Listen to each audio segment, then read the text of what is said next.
वीर रहेजा।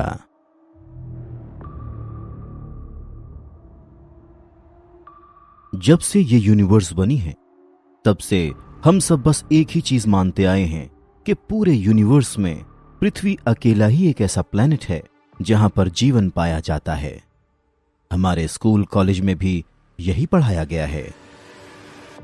हालांकि ये बात और है कि जैसे जैसे साइंस ने तरक्की की है वैसे वैसे ये बात भी सामने आई है कि यूनिवर्स में पृथ्वी जैसे और भी बहुत सारे ग्रह हैं जहां पर साइंस ऑफ लाइफ मिले हैं। वहां रहने वाले लोग हम ह्यूमंस का ही कोई वर्जन हैं। यही की तरह वहां भी पेड़ पौधे और जानवर हैं, बस अलग है तो वहां के तौर तरीके और लोगों और जानवरों की सोच। सुनने में ये थोड़ा अजीब जरूर लगता है, लेकिन ये एक रिसर्च किया हुआ फैक्ट है। हमारी पृथ्वी जैसे ही एक ग्रह टाइटन की पहाड़ी पर काले रंग के कपड़े पहने 18 साल की उम्र का एक जवान लड़का अपने एक हाथ में खून से लथपथ खंजर और दूसरे में एक मरे हुए कछुए को लिए खड़ा हुआ था।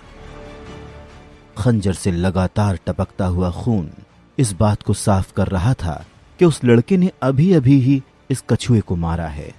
तभी उसकी आंखों के सामने नीली रोशनी फैल गई और एक ट्रांसपेरेंट सी स्क्रीन सामने आ गई। उस पर लिखा था, काला कछुआ मारा गया, डेविल सोल हासिल नहीं हुई। 0 से 10 जीन पॉइंट्स हासिल करने के लिए इसकी एनर्जी हासिल करें। ये पढ़कर वीर रहेजा नाम के उस लड़के के खूबसूरत चेहरे पर एक संतोषजनक मुस्कुराहट आ गई।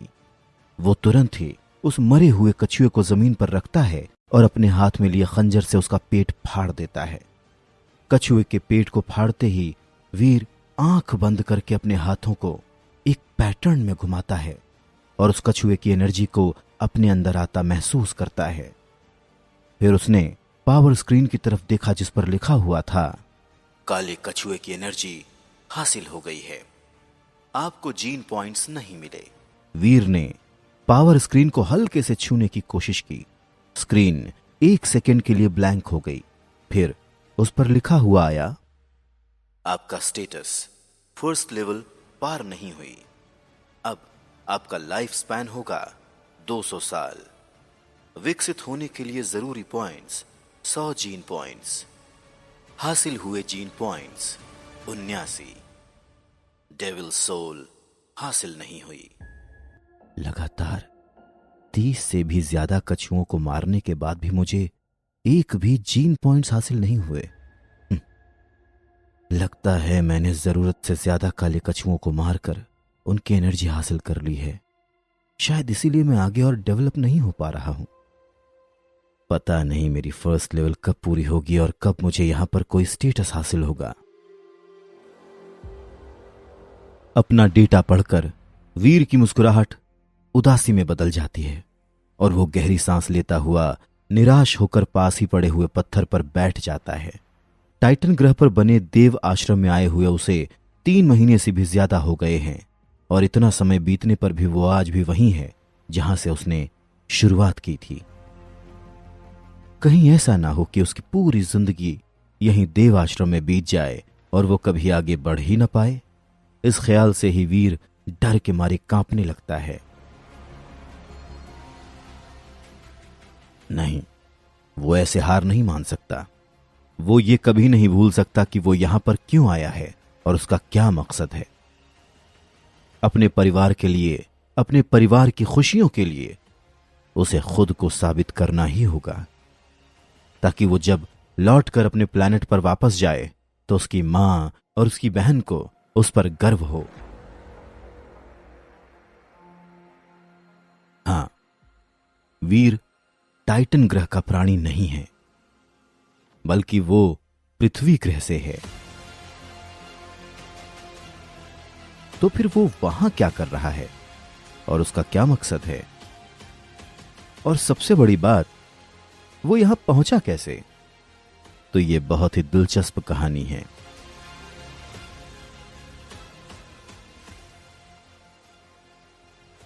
वीर भी बाकी पृथ्वीवासियों की तरह ही एक आम इंसान है।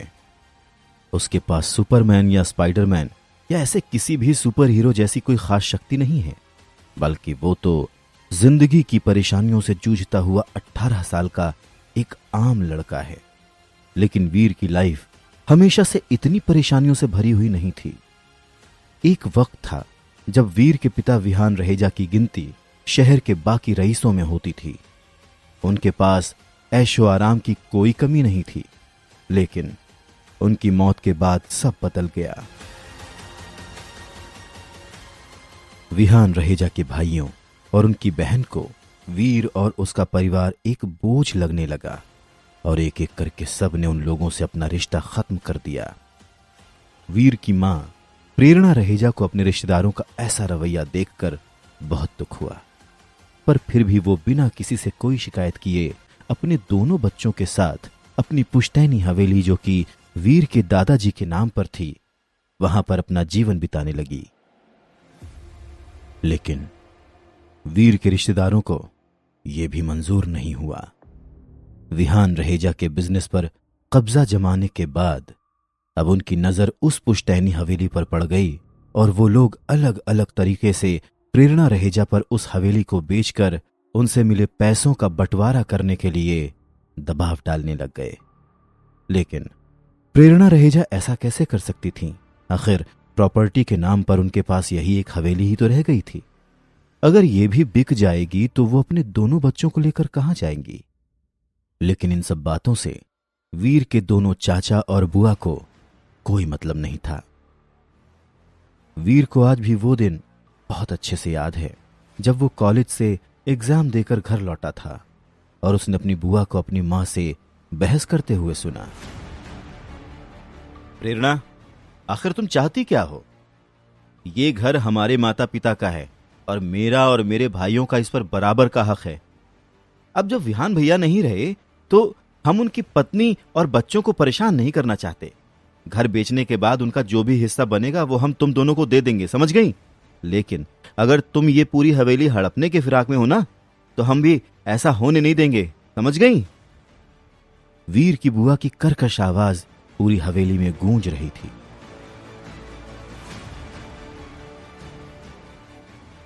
बिल्कुल सही कह रही हो बहन, ये हवेली हमारे माता पिता की विरासत है, इस पर हम सबका अधिकार है और आप अकेले इस पर कब्जा नहीं जमा सकती। वैसे भी आप लोग 20 साल से ज्यादा से यहां पर रह रहे हैं, तो उस हिसाब से तो आप लोग बहुत फायदा उठा चुके हैं। अब वक्त आ गया है कि हम इस हवेली का बंटवारा कर लें। वीर के बड़े चाचा अपनी बहन की बात का समर्थन करते हुए बोले। सही कहा भैया आपने। भाभी, आपको तो हमारा एहसान मानना चाहिए कि कम से कम हम आपसे इसका किराया नहीं मांग रहे हैं, लेकिन इस घर पर हम सभी का हक है और इसलिए इसका बंटवारा तो होकर रहेगा। वीर के छोटे चाचा भी अपने बड़े भाई की बात में हां में हां मिलाते हुए बोले। हमने अपने वकील से सारा हिसाब लिखवा लिया है। इस हवेली की कीमत 4 करोड़ से ज्यादा की है। आपको मिलाकर हम 4 लोग हैं, तो उस हिसाब से हम सभी को 1-1 करोड़ मिलना चाहिए। अब या तो आप हम तीनों को 1-1 करोड़ रुपए देकर इस घर को पूरी तरह से अपने नाम करा लीजिए, और नहीं तो इस घर को बेच दीजिए। फैसला आपका है। अपनी चाची के ऐसे शब्द सुनकर वीर को अपने कानों पर विश्वास नहीं होता है। आखिर कोई इतना बेरहम कैसे हो सकता है? देखिए, आप लोग मुझ पर इस तरह से दबाव नहीं डाल सकते। आप लोग अच्छे से जानते हैं कि हमारे हालात कैसे हैं। मेरे पास 3 करोड़ रुपए नहीं हैं। अगर होते तो ये नौबत ही क्यों आती? प्रेरणा रहेजा रोते हुए उन सबसे कहती हैं, क्या उनके पति का बिजनेस हड़पना काफी नहीं था कि अब वो लोग उन्हें और उनके बच्चों को इस घर में भी चैन से नहीं रहने दे रहे? फिर तो इस हवेली को ही बेचना होगा। वीर की बुआ अपना आखिरी फैसला सुनाते हुए बोली, जिसे सुनकर वीर को बहुत हैरानी होती है। उसने कभी नहीं सोचा था कि एक दिन उसे अपनी बुआ का ये रूप भी देखने को मिलेगा। लेकिन अगर हवेली बिक जाएगी तो हम रहेंगे कहां? वीर का ग्रेजुएशन बस पूरा होने ही वाला है और अनुजा ने तो अभी स्कूल भी जाना शुरू नहीं किया। प्रेरणा रहेजा एक बार फिर से उन सबको समझाने की कोशिश करती हैं। देखिए भाभी जी, अब आप बेकार की बात कर रही हैं। मुसीबतें सिर्फ आपके साथ ही नहीं हैं। वीर ने तो सरकारी स्कूल से अपनी पढ़ाई पूरी की है और अनुजा को भी तो आप सरकारी स्कूल में ही डालेंगी। पर मेरा बेटा दक्ष, वो प्राइवेट स्कूल में जाता है। आप जानती हैं कि हर साल उसकी पढ़ाई पर कितना खर्च होता है। देव की बड़ी चाची रूखी आवाज में प्रेरणा रहे जैसे कहती हैं, छोटी भाभी बिल्कुल ठीक कह रही हैं। हाँ, मुश्किलें हम सभी के पास हैं और हम सभी को पैसों की जरूरत है भाई। तो फिर हम लोग इस हवेली को ही क्यों ना बेच दें। इससे हम सभी को फायदा होगा और आप भी अनुजा को किसी अच्छे प्राइवेट स्कूल में पढ़ा सकेंगी। वीर की छोटी चाची सबकी बात से सहमत होते हुए कहती है, खैर, अब हम ज्यादा बहस नहीं करना चाहते आपसे। या तो आप हमें पैसे दे दीजिए या फिर इस हवेली को बेच दीजिए। फैसला आपका है। वीर की बुआ अपना आखिरी फैसला सुनाते हुए कहती है। उनमें से किसी को भी इस बात की परवाह नहीं थी कि घर बिक जाने के बाद उनके बड़े भाई के परिवार का क्या होगा। उन सब की बातें सुनकर बाहर खड़े वीर का खून खौल रहा था। जब उसे ऐसा लगा कि अब वो इन लोगों की बेतुकी बातें और नहीं सुन सकता, तब वो बिना कुछ सोचे समझे दरवाजा खोलकर कमरे के अंदर आ जाता है। अपनी मां की आंखों में आंसू और अपनी छोटी बहन को डरा हुआ देखकर उसके गुस्से का पारा चढ़ जाता है। और जो लोग इन सब की वजह थे, वो लोग अपने चेहरे पर बेरहम मुस्कुराहट के साथ खड़े हुए थे। आप लोगों की हिम्मत कैसे हुई यहां आकर इस हवेली को बेचने की बात करने की।